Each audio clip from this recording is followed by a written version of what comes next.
In the dense labyrinth of stars that form the Milky Way, hidden away from the prying eyes of interstellar travelers, lay the small but vibrant planet of Calum.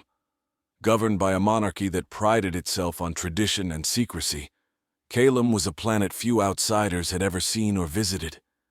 It was here that the twin princesses, Liana and Sari, found themselves grappling with a destiny that felt more like a prison than a privilege. The twins were as alike as they were different. Liana, with her fiery red hair and sharp emerald eyes, was the embodiment of passion and courage. Sari, on the other hand, sported waves of gentle blonde curls and eyes as blue as the clearest Calumian sky, exuding calm and wisdom. Born into royalty, they were expected to adhere to the rigid expectations of their lineage. However, the adventurous spirits of the young princesses longed for more than the ceremonial duties and sheltered palace life. It was on the eve of their 16th birthday, during the grand celebration in the Crystal Hall of the royal palace, that their lives took an unexpected turn. The hall, usually a beacon of light and joy, was abruptly silenced by the deafening roar of unfamiliar engines tearing through the sky. The party guests froze, a collective breath held in suspense. Outside, the skies were illuminated by the eerie glow of spacecraft, unlike anything Calum had witnessed before. In the chaos that ensued, Liana grabbed Sari's hand, her voice barely above a whisper. "This is our chance. Let's go now, while everyone's distracted." Without waiting for a response, Liana pulled her sister through a side door, away from the eyes of their royal guards and the panicked nobles.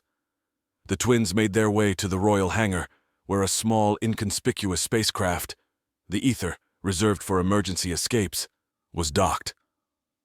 With practiced precision, they powered up the engines, the hangar's large doors sliding open just wide enough to let the craft slip through. The stars awaited them, a canvas of endless possibilities. As they navigated through the asteroid belts and nebulae that shielded Calum from the rest of the galaxy, Liana's voice broke the silence. "We need to find someone, a place where we can blend in, learn from the ground up. Earth. I've read about it. It's perfect." Sari, ever the cautious one, replied, "Earth? That's a level 5 restricted zone. The Galactic Council has it off limits to prevent cultural contamination. But that's exactly why it's ideal. No one will think to look for us there," Liana argued, her eyes alight with the thrill of rebellion. After days of covert travel using the stars to guide them rather than the ship's advanced navigation systems, which could betray their location, they approached Earth. The blue and green planet looked welcoming and terrifying in equal measures. Their landing, however, was anything but smooth. The Ether, designed for stealth rather than durability, faltered as they entered Earth's atmosphere, leading to a crash landing in a secluded forest. The impact was harsh, throwing both princesses from their seats, leaving them dazed but alive amidst the wreckage of their once graceful ship. As they stumbled out of the debris, the real challenge began. Alone, without a plan, and on a planet they knew only from old data files and forbidden texts, they needed help. And fate seemed to have a sense of humor, for their first encounter was not with a government official or a secretive agency, but with a young Earthling, Jake, who was hiking through the forest. Surprised at the sight of the wreckage and the exotic appearance of the twins, Jake cautiously approached. "Are you two all right? Do you need help?" Liana, quick to grasp the opportunity, replied, "Yes, please. We need a place to stay, someone to teach us about this world. In exchange, we can help around your home. We can be maids, if that's what's required." Jake, taken aback by the bizarre offer but moved by their apparent desperation, nodded slowly. "All right, I think I can help you out." Thus began the earthly adventures of the runaway princess twins, in a world completely unlike their own, under the humble guise of maids. Their journey of discovery, danger, and unexpected camaraderie was just beginning. As the sun crested the horizon, casting its first gentle rays across Jake's modest home, Liana and Sari began their unexpected immersion into earthly life. The quaint house, nestled on the outskirts of a small town, was worlds away from the opulent corridors of their royal palace. Jake, a freelance software developer with a penchant for solitude, had never imagined hosting alien royalty under his roof, yet he found himself teaching the basics of Earth living to his unusual guests. The first task of the day was breakfast, a concept both familiar and completely novel to the twins. They watched intently as Jake demonstrated the art of scrambling eggs, a mundane task that held an almost ritualistic fascination for the sisters. Liana, ever eager to dive into new experiences, took the spatula from Jake's hand, her movements clumsy but determined. The result was less than perfect, yet their enthusiastic attempts filled the small kitchen with laughter, a sound seldom heard in the echoing halls of their former home. Later, Jake introduced them to the internet, a sprawling digital universe that captivated their minds. They absorbed information voraciously, learning about Earth's cultures, languages, and the perplexing variety of its music and art. Each new discovery brought a flurry of questions for Jake, who did his best to explain concepts like memes and streaming services to beings who had navigated star maps before they could walk. Adjustment to Earth gravity and atmosphere posed a slight challenge. The twins felt heavier, their movements more labored. They experienced fatigue quicker than they had anticipated, and Jake noticed their occasional shortness of breath during their first week. To help them, he introduced them to yoga and meditation, practices foreign to their action-oriented upbringing. The twins found these moments of stillness surprisingly soothing, a counter to the whirlwind of change surrounding them. One afternoon, while exploring the woods where they had crash-landed, Liana and Seri encountered remnants of their ship. The sight of the twisted metal half buried in earth and foliage brought a wave of homesickness. They stood there hand in hand, the silence speaking volumes. It was Seri who finally broke it, her voice soft but resolute. "We can't go back, can we?" Liana squeezed her sister's hand, her gaze firm.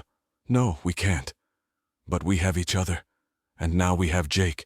We have a new start here, even if it's under strange circumstances." As days turned into weeks, the twins adapted to their roles as maids, albeit in an unconventional sense. They learned to cook simple meals, manage household chores, and even took on the task of managing Jake's chaotic garden. Their alien elegance lent an unusual grace to their mundane tasks, and under their care, the garden flourished, becoming a lush haven that attracted neighbors' curious glances. But it wasn't just domestic skills that grew. Their understanding of human emotions and interactions deepened. They observed Jake's interactions with friends and neighbors, learning the subtle art of human conversation and empathy, skills that were seldom needed in their royal duties but were essential here on Earth. One evening, as they sat watching a classic sci-fi movie that Jake had insisted was essential viewing, Seri turned to him with a puzzled expression.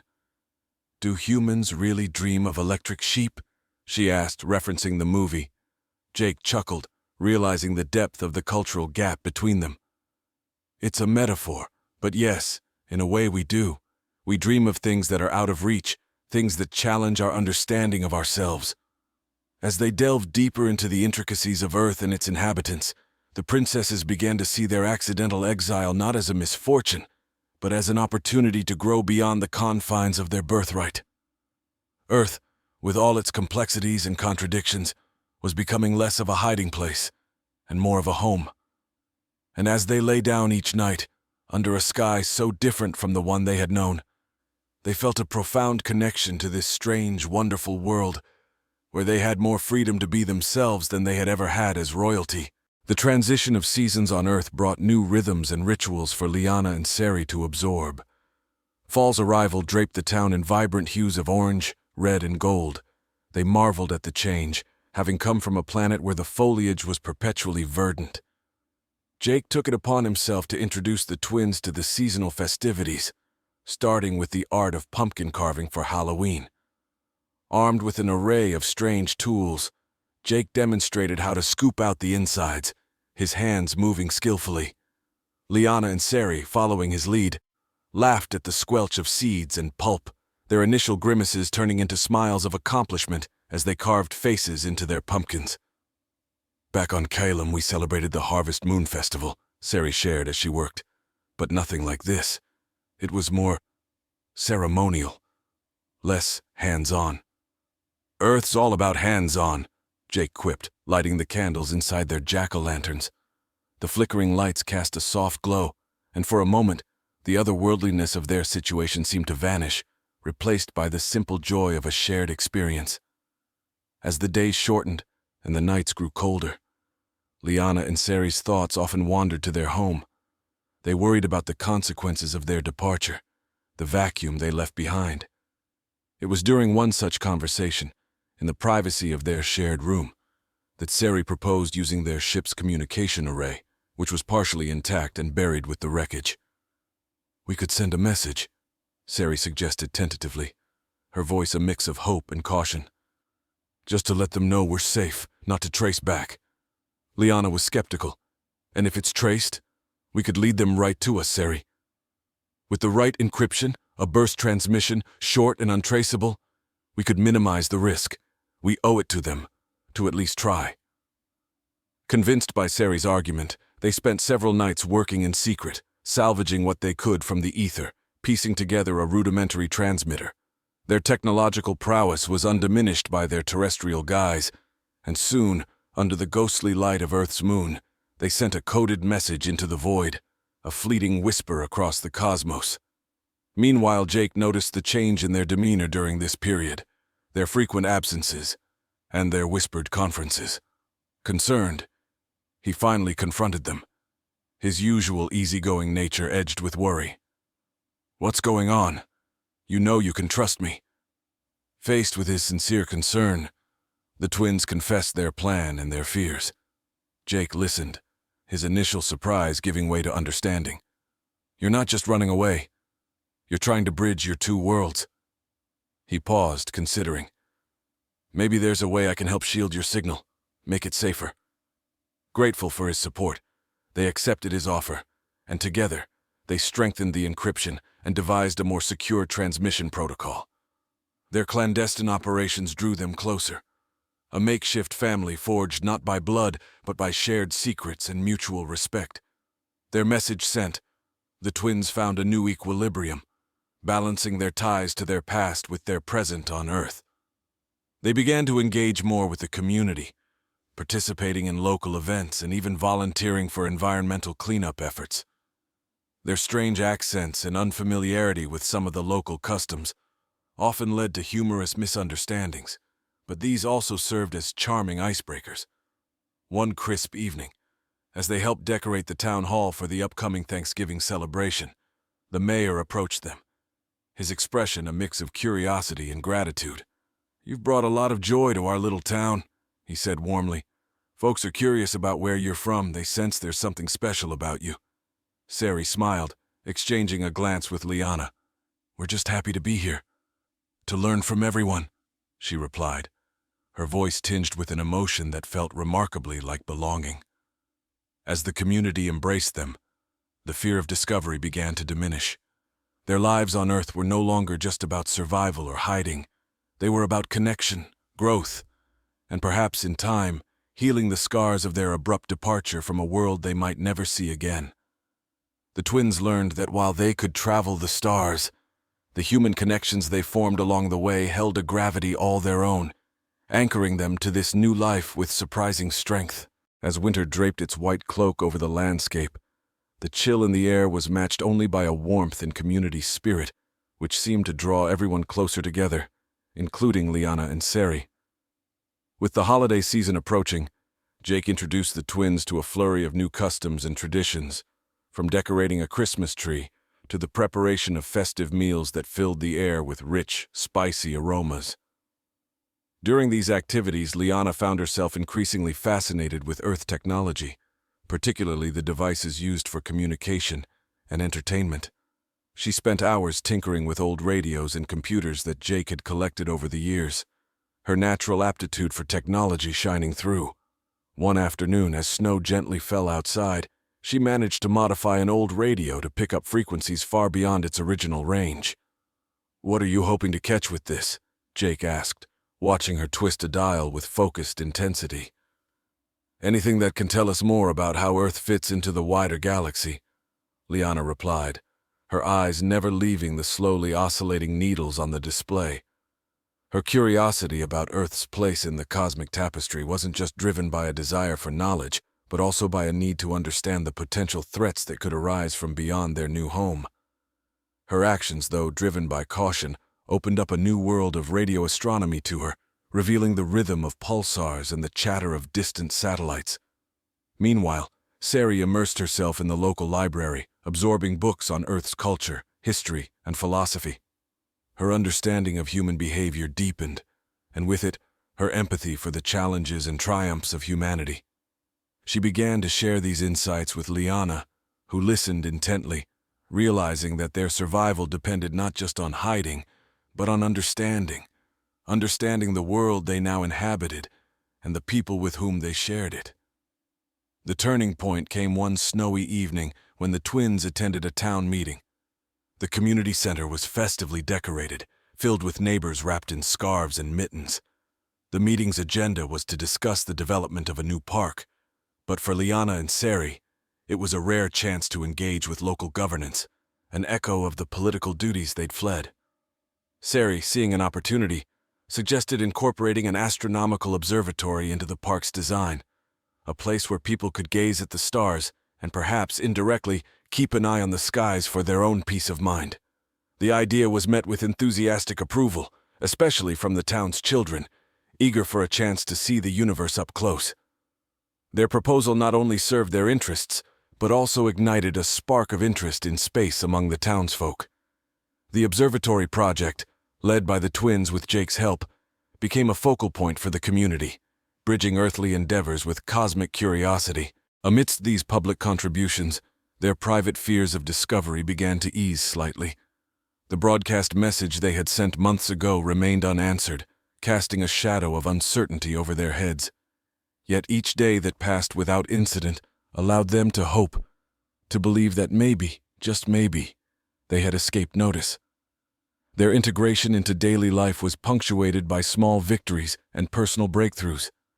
Liana's makeshift radio setup eventually captured snippets of transmissions from commercial space flights and satellites, none of which suggested any alien interest in Earth.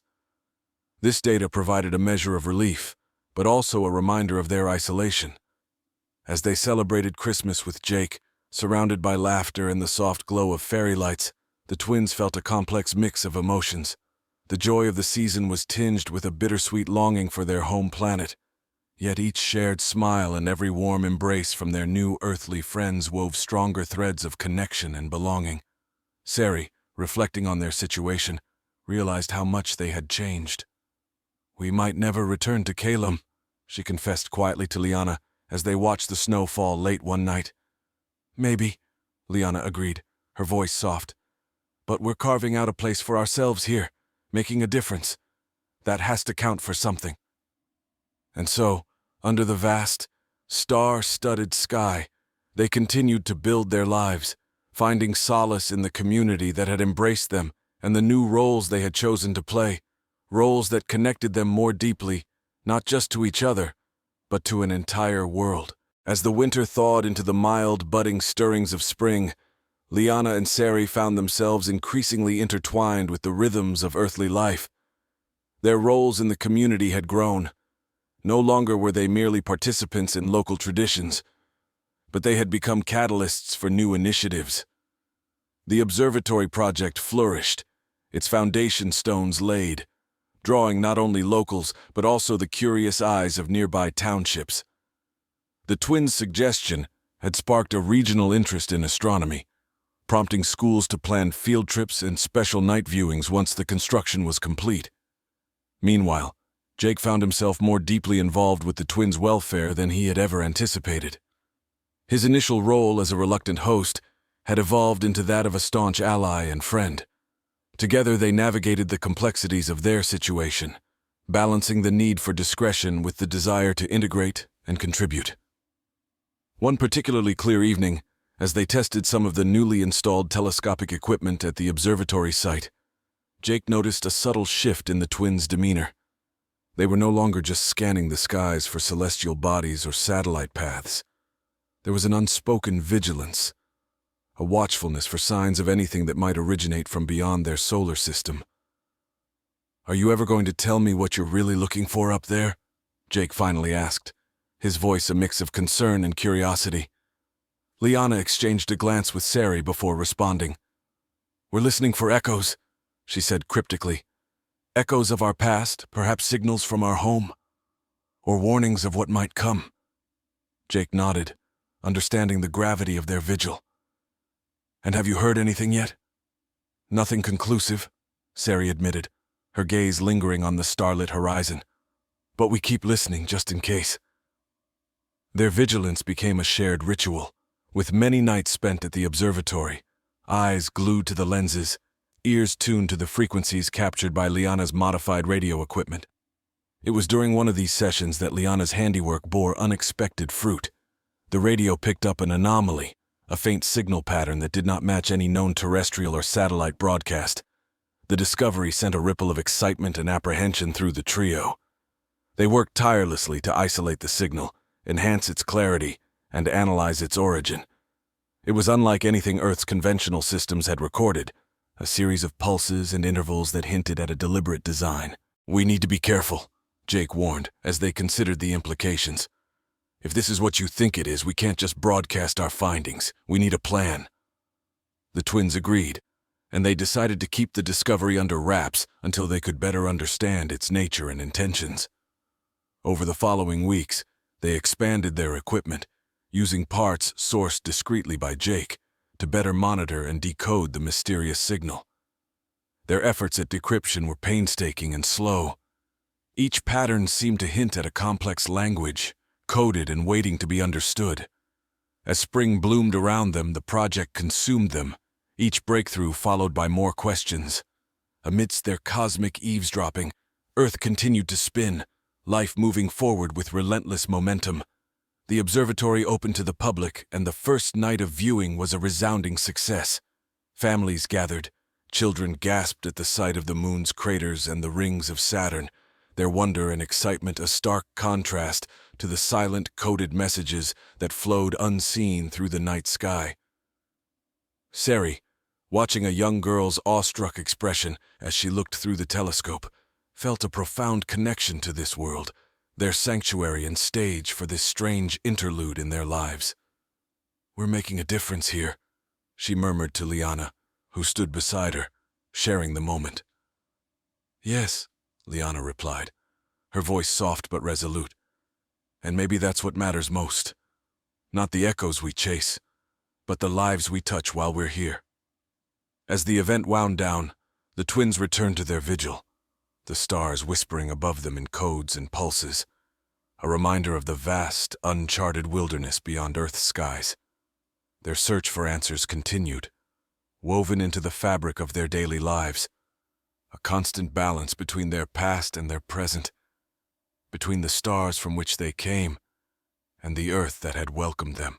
As summer approached, bringing with it the relentless sun and the lush overgrowth of green, Liana and Sari were more entrenched in their new community than ever.